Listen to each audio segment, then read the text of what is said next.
We begin here in Nigeria, where thousands, mostly young people, poured onto the streets across Nigeria protesting against the worst cost of living crisis in a generation.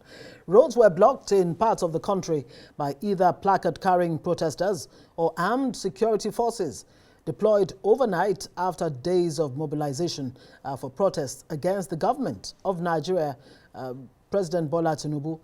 While some groups also staged demonstrations in support of Mr. Tinubu, while rights groups and activists had raised concerns about a possible clampdown on the protests.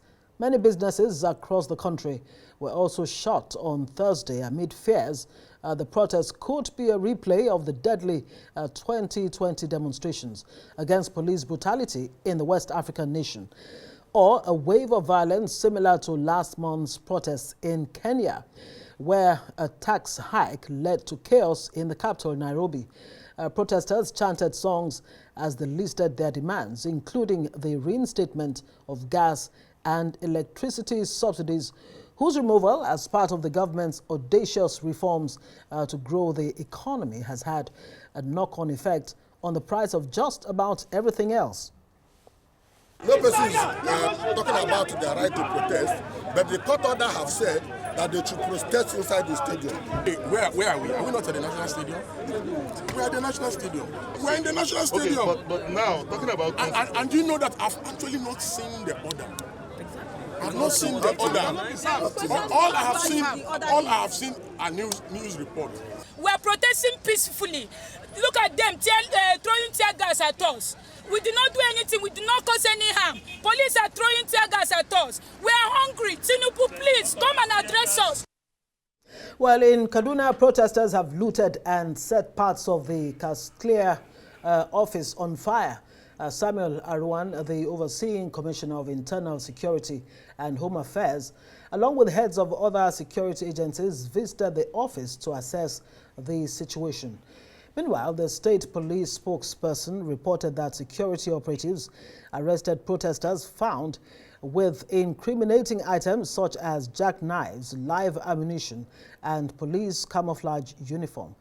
According to Mansur Hassan, the false PRO, the police gathered intelligence that the peaceful protest was hijacked by members of the proscribed Islamic movement of Nigeria and other hoodlums. But why are we seeing their prescription in your phone? It says automatically in my phone from TikTok. Don't worry. Yes, from TikTok. It's automatically investigation. It's secret, sir. No problem. Don't worry. Everybody knows that these people are violent. I have said this. I have said this several times. Without don't worry. Nobody stopped you from this. Nobody stopped. Why are you? Why do I look like someone that will want you? Sit down. I'm well educated, sir. I'm well educated. Well, Arise correspondent in Kaduna State, Nisi Gabriel, joins me now for the very latest. Nisi, good to have you join me tonight on Arise News Hour. What updates can you give us? Earlier in the day, as you dipped into other shows, the impression was there was not going to be protests in Kaduna State, or in a best case scenario, it was going to be peaceful. But things turned south. Yes, that's right. Earlier, the impression we got was that Kaduna was going to be peaceful. In fact, as a matter of fact, many of us thought that no group will hit the streets to protest. But surprisingly, this morning, much later in the day, we had a handful of protesters gathered at this very point. As a matter of fact, where I'm standing right now is where it all started earlier in the day. So a handful of protesters were gathered just right here beside me, peacefully protesting. They had their procession from this very point down to that very point. They did a U-turn coming back here to this popular roundabout called the NEPA roundabout, and they proceeded towards the government house. Well, it all started peacefully, but at some point, well, to our surprise, it just went south. turned violent and chaotic. We could see billows of smoke all over the air, tires being burnt, government offices being looted. And at that point, the police had no option than to throw tear gas in a bid to disperse these protesters. Well, the very latest in Kaduna now is that there is no curfew in the state. Residents have been advised to remain calm and go about their business as usual. Ngozi. Nisi, before I let you go, is there a sense that the point has been made by protesters? This was supposed to be a 10-day protest, but do you get a feel that the point has been made and so there's no need to go on with this protest? Is that what you're getting in Kaduna? Well, if you ask me, as a matter of fact, I think the point has already been made. Either you hit the streets or you stay at home. The point has been made because not so many people could come out to open their business because of the fear of this protest. So as a matter of fact, activities to some extent were grounded because of the fear that this protest might be hijacked. So to a large extent, I think the protesters have been able to drive their points and they're able to drive their grievances to the government. But the sad part of it, an unfortunate aspect of it, is that a peaceful protest, a protest that ought to be peaceful, turning violent, getting to the point where government properties are being looted, offices burnt, and offices destroyed, and some parts of the town destroyed. I think that's the sad part of this demonstration, and it's very bad and sad, I must say. Indeed. And we're hearing that IMN members, that's Islamic Movement of Nigeria, cashed in on the situation to cause mayhem. Any proof really that these are members of IMN or just people who, want to foment trouble? I think both would be correct to say, Ngozi, because I was standing right in front of the government house when one of these persons, the video you just played, was apprehended by the security operatives, and his phone was taken away from him, and they went through his phone and they could see some incriminating substances or some evidence that associates him with this particularly proscribed group. And they took the phone and handed it over to the DSS for further investigation. So we are hoping that in the coming days, a discreet investigation will be carried out on this allegation, and as journalists will be on ground to follow through and to get more updates from the police. Right. Nisa Gabriel, thank you very much for what you've been doing. You've been following this long before now. Well, I have with me in the studio Austin Aigbe. He's a member of the West Africa Democracy Solidarity Network. Thank you so much for joining us on Arise News Hour. Now, talking about democracy. With what has happened today, I mean, protests, dissent, are they're hallmarks of democracy, aren't they? Yeah. Day one of this protest, what's your assessment? Would you say this protests have made the point? Your assessment? Well, I think like Nisi had just alluded, many people thought that it wouldn't happen because of the investment of the Nigerian government to try to stop it. You recall that the Nigerian government had called traditional rulers and tried to appeal. Even we saw videos of traditional institutions on the street trying to say no to protest and all of that, like any kind of cost. But eventually, what happened for me, it's more like some kind of provocation. I say provocation because if you, at the early hours, I take Abuja as a case study. I'm sure you will have seen videos from the Yayan Aziz where young people eventually had to undermine military blockade and all of that. Been following it. Yes. Been on it. So what happened? There was some level of deprivation. So there were vehicular movement that was supposed to come into town. They were blocked off from Kugbo through the barracks, and eventually, by that blocking, they were allowing the folks to organize. So they began to gather, and people who probably would not want to protest started to engage. Before you know what was happening, there was a mass movement. And that mass movement undermined the military in uniform and, of course, with arms. And, of course, you saw eventually that, maybe, I'm not too sure if you saw the video, when there was some form of live bullet to despite the folks, the protesters, one of the bullets went over to Kugbo Aziz, in front of where they call Kugbo Parlor, hit somebody, and literally, if it had hit him on the head, that folk would have died. So there was some level of provocation. But in all honesty, I think the reason for the protest today was actually meant. If it's message, I think the message, I don't want to use the word success, I think it's message delivery. The message has been delivered that Nigerians are truly wary about government policies and there's hunger in the land. Now, after day one, what are your expectations? How should government be responding to this? Because some are saying this might just be a missed opportunity by the president to take advantage of this first day and the things that have happened to address Nigerians and not let us go into day 2, day 3, and who knows?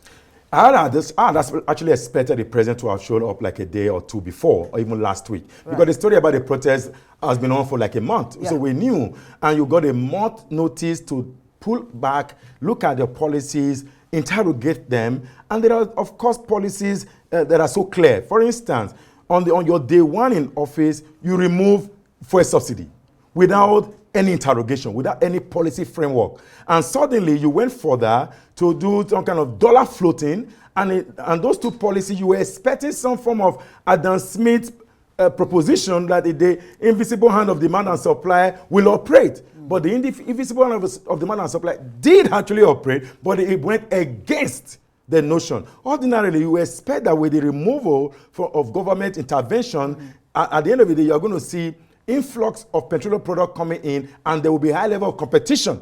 And when there's competition, there will be the possibility of a drop. But we didn't see it. Rather, we kept saying, because there was a floating of the dollar, and businessmen need to procure dollar to eventually procure the petroleum product. So if you procure dollar at the rate of 800, 1,000, now we are going to about, on the alternate market, about 1,600. So you imagine that. And people argue that, oh, but see, sincerely, subsidy is back. People don't know. That's a whole kettle of fish, a whole other conversation. But at this point, let's get a sense of the mood here in Nigeria's Federal Capital Territory. And we can speak with Arise correspondent Ferdinand Roha, who is on standby to bring us the latest. Ferdinand, good to see you. I mean, you have been following events from the wee hours of the morning, and as a matter of fact, I was concerned for you when the tear gas and all whatnot began to fly everywhere, and thankfully you still have a smile on your face, and we pray it continues that way. Now, I mean, help us understand what the mood is like right now. Well, thank God we still have the smiles on day one, and we just hope there isn't a day 2, day 3, day 4, day 5, not to talk about 10 like the protesters did threatened. But, you want to say the atmosphere is becoming quite peaceful after the chaos of, that we saw quite early in the day. Well, perhaps let's divide whatever happened, across 3 phases. Well, first things first, early in the day, it was quite peaceful. And at a point, we thought the protesters, had gone to sleep.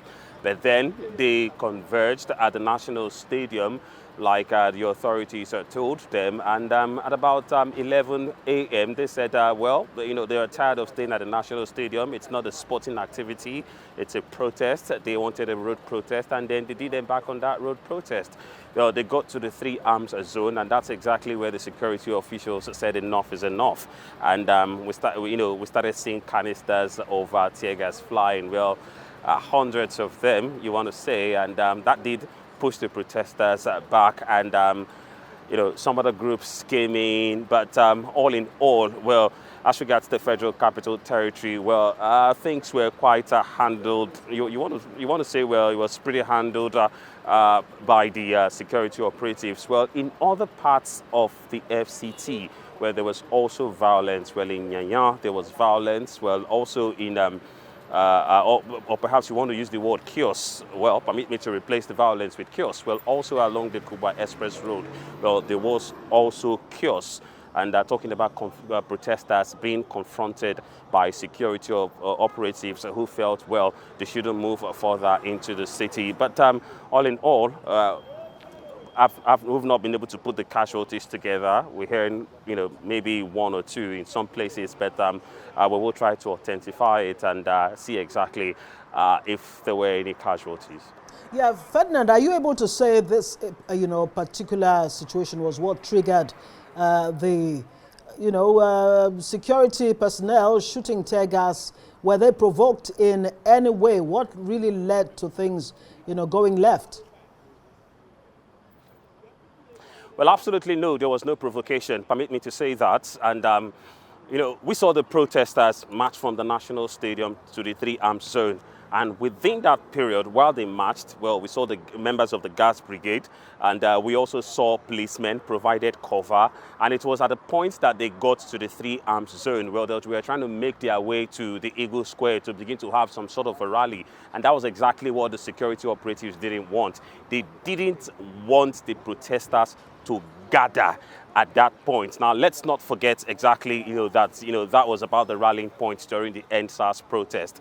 And that's exactly what they wanted to avoid, rallying within that 3-armed zone where you had the National Assembly, where you had, the villa not too far from it, and the Federal Secretariat also. And for whatever reasons, the security operatives felt they had to push them back. That was when the canisters started flying. And trust protesters, well, they weren't just willing to back down.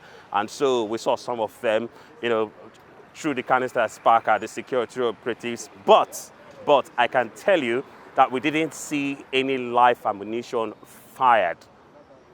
At that point, it was just the canisters. We didn't see any live ammunition used by the security operatives. Well, that seems to be something different from what we've seen in some protests, previously, when security operatives were quick to use, live cartridges, but that didn't happen thus far from what we have been able to authenticate. But did the tear gas cause problems for some persons, part of the protesters? Yes, it did cause problems. We did see 1 or 2 people choke. I don't know exactly their situation. You never know some of these things, how much or how badly these things could actually affect you. But all in all, that's the situation. Things seem to have become calm here. In terms of business activities, well, I can confirm to you that business activities were paralyzed within the FCT. Well, for those who did come out to the market, what they did was, honor the instruction of the market executives. Come out and defend your shop. That's exactly what they did.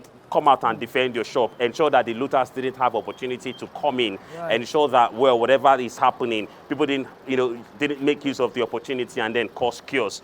And as regards the federal workers, well, they all sat back home, and definitely they had reasons to do that. The local government, the area council had told their staff to stay back at home, while for the federal staff, they didn't have any reason to even come out at all. They all stayed back, and thankfully that did happen, because, workers on the streets or workers at work or in their places of work, and then with the kind of chaos that we saw today, anything could happen.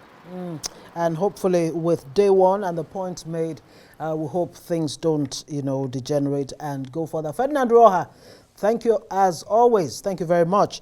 Austin, counting the costs of this day one of this protest, I wonder if we can begin to, figure it out, but we'll leave it for the experts. Let's talk very quickly about the conduct of the security personnel, based on what we've heard from Ferdinand and reporters who've been on the field, and your assessment personally.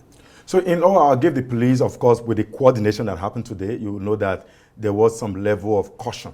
Do not engage, but be very careful when they cross the line. You could engage, because the security architecture will have to protect themselves. But what happened is that, Aigbe Square was barricaded. It was a no-go area, because the FCT minister had secured some kind of order for protesters to be stationed at the stadium. But getting to the stadium, they wanted to move their way to Aigbe Square. I want to caution FCT minister, if you keep them, you can isolate them at the Aigbe Square and have that place really tighten up. Isolate who now? The security personnel or the security personnel? Protesters. Okay. Because release the Aigbe Square, because that's where they want to use. And I'm not saying because there's a caution, there's some kind of power dynamics that no, I will not agree to protesters. I will follow the law. But the law says that they should be they should station at the stadium. But if they want to use there, guard the process properly. Have this engagement. I saw police officers actually addressing protesters. In one of the videos in Edo, the commissioner of police in Edo was actually shouting, "Greater youth!" And you saw that follow, and that just connected. And there's a way you deal with these things. It's a rule of engagement. Yeah. The police are actually they've upgraded. But just going forward, I think going back to the initial question you asked about Mr. President, I think Mr. President needs to quickly, as soon as possible, resolve certain issues. Number one, there's a disconnect within our economic policy, particularly monetary policy. Yeah. The CBN is lacking some kind of capacity because of, you know what has happened with the CBN, with a mass retrenchment. There's a decline in institutional memory.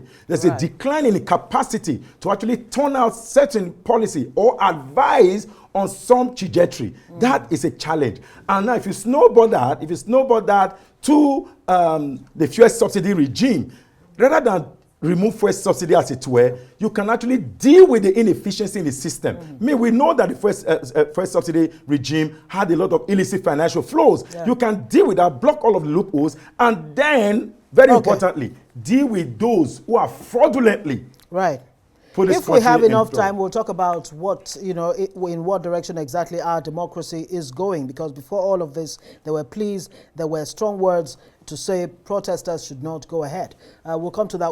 Let's cross quickly to Rivers State and speak with the Rise correspondent, Andy Omano. Andy, good to see you. What can you tell us about where things are now in Rivers State as far as the protests have gone on?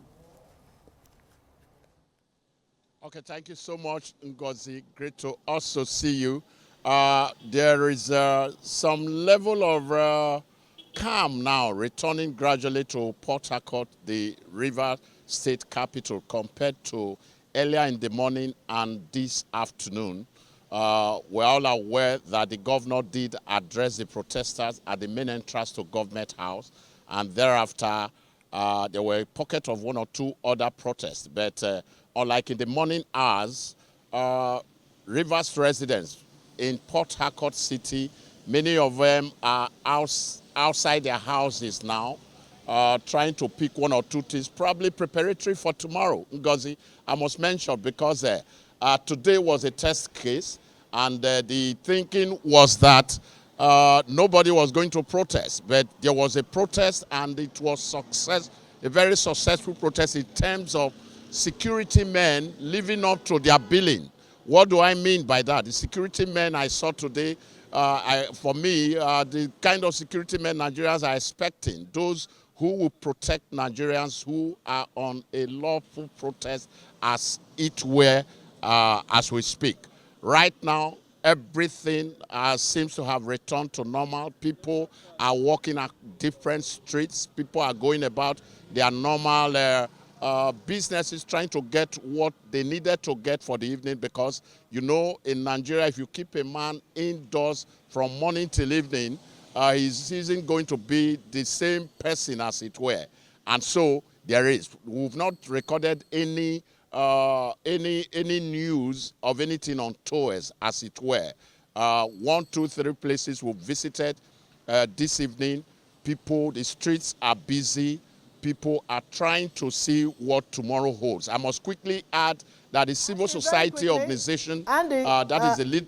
Andy, let me just comment very quickly. I know earlier when Governor Sim Fubara was addressing the protesters, at the end of his speech or his address, he did promise to give them something for bread and water. And it looks like the protesters actually rejected that.